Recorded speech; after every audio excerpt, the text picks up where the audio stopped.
Hello guys, this is Miss Michelle. Today we're going to continue learning about formulas and nomenclature of ionic compounds.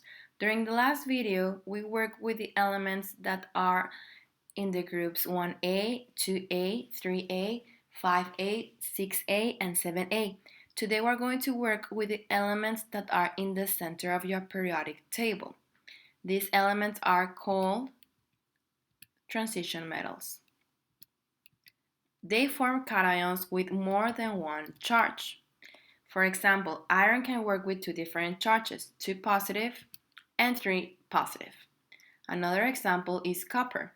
Copper can work with a charge of 1 positive and 2 positive. To distinguish these cations, we add the charge as a capital Roman numeral in parentheses. Let's do some examples. Iron and oxygen.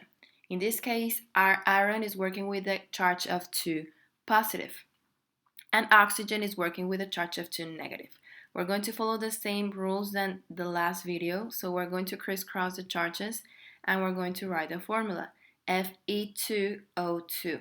Remember, if both subscripts are divisible by the same number, we do the division and then we rewrite the formula. Now we're going to name this compound, naming first the cation and then the anion.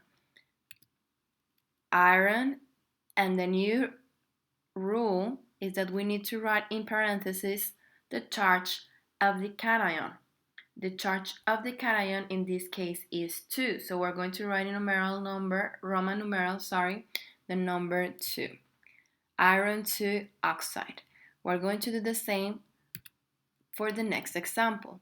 Now iron is working with a charge of 3 positive. We crisscross the charges, we write the formula, and we write its name. Instead of being iron 2, now will be iron 3 because iron is working with a charge of 3. And then we name the anion, iron 3 oxide. The last example is vanadium and oxygen. Vanadium can work with different charges. You can see this in your periodic table. In this case, vanadium is working with a charge of 5 positive. We're going to crisscross the charges, we're going to rewrite the formula, and we're going to name it vanadium 5 oxide. This video was shorter than the last video. I think this will be easier for you. So if you have any questions, please post them here on the video or on Google Classroom. Please get into your Google Classroom so you can practice doing more exercises. See you guys. Bye-bye.